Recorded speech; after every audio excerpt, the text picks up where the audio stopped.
For Dionysus of Syracuse, power is only a tool with which to gain more power. Having consolidated his grip over the magnificent polis and nearby cities, the tyrant is preparing to unite all Greek communities in Sicily one way or another. Only in this way will Syracuse be able to thwart the threat of the intolerable Carthaginian invaders, who defile Sicilian soil with their presence. Once they are forced out for good, Dionysus can turn his attention towards Magna Graecia, home of yet more Greeks. They will be forced to acknowledge his supremacy.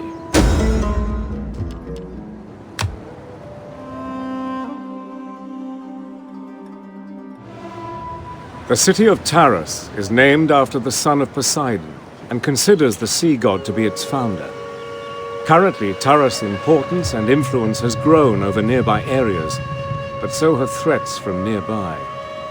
The Iapygian tribes of Apulia and Calabria both covet the wealth of Taras and fear its hoplites, who are said to be descended from the Spartans. The Lucani people to the north also need to be closely watched, as their fickle nature might make them suddenly aggressive. All is not grim, however, as with proper incentives, other Greek polis on the southern coast of Magna Graecia may be willing to lend their aid.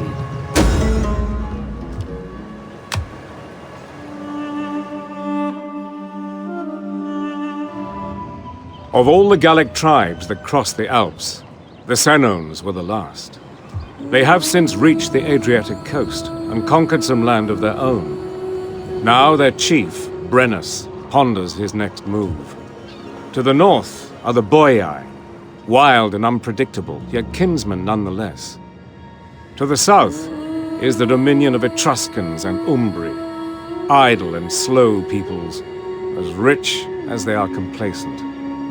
Their warriors are no match for Senone swordsmen, who are ready to march to hell if there is loot to be had.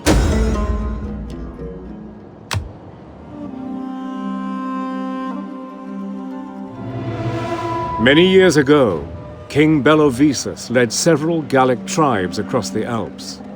The Insubres were among the first, and they founded the formidable city of Mediolanum. Now they are surrounded by tribes fierce and treacherous, such as the Lepontii and Raeti of the northern highlands. Gauls inhabit the plains south of Mediolanum. Their chieftains could easily forego the bonds of blood due to unbridled avarice. The Ligurians are also a serious force, as their taciturn warriors are eager to avenge any aggression tenfold, even an imagined slight. Despite all this, opportunities for prosperity abound.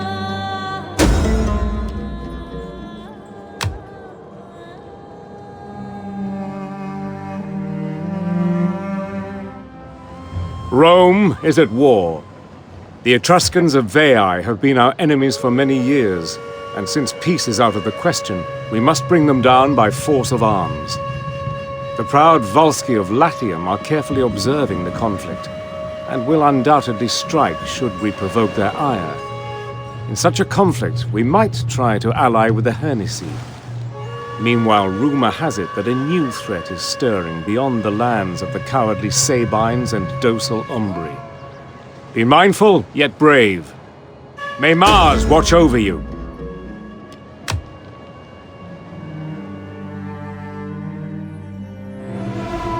Of all the glorious Etruscan cities, Tarchuna shines as an emerald atop a pile of pearls. Its vast and fertile lands are home to many artisans, traders, and artists. Though their skills are much envied by the other Etruscans, it is unlikely that this envy will lead to bloodshed. Only the city of Veii is the black sheep in the Etruscan flock. Its king wages a pointless war against the Romans, and there is no telling what the limits of his aggression will be. Great care is required. If the Veientines or anyone else conquers Tarchuna, all will be lost.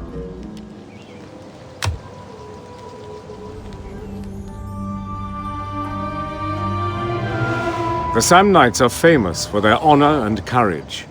In recent years, they have maintained peace with their Frentani and Paelini kinsmen, while forcing Dornian and Lucanian raiders to recognize the superiority of Samnite swordsmen. As the hills of Samnian grow overpopulated, they must settle elsewhere. Yet the ancient ritual of Ver Sacrum is hardly an option. This is why the Samnites must march into Campania, to claim its verdant pastures and rich ports. Once the Greeks are driven away, and their land has been conquered, the Samnites could turn their gaze towards Latium, and the city of Rome beyond.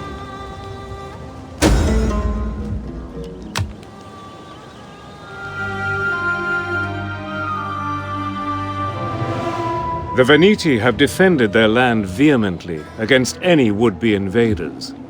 Their neighbors are well aware of Venetian bravery and the exceptional qualities of the Venetian horse. However, it remains paramount to always keep a watchful eye on your borders. To the north, the mountain-dwelling Raiti might decide to try their luck at any point. The same is true of the unruly Gauls, who prefer raiding to farming, and are known for their bloodlust rather than their goodwill. Come what may, mighty Diomedes of old protects the Veneti, and their sword arms are throbbing with his strength.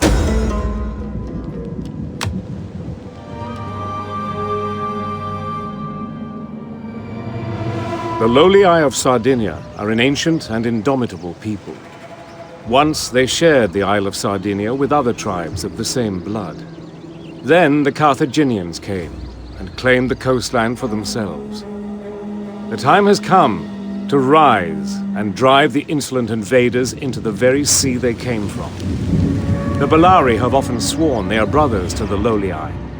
Yet when push comes to shove, they may hesitate. Either awaken their strength in the upcoming fight, or conquer them and take their land. Sardinia is the first arena of battle. Be worthy of Sardus Pater.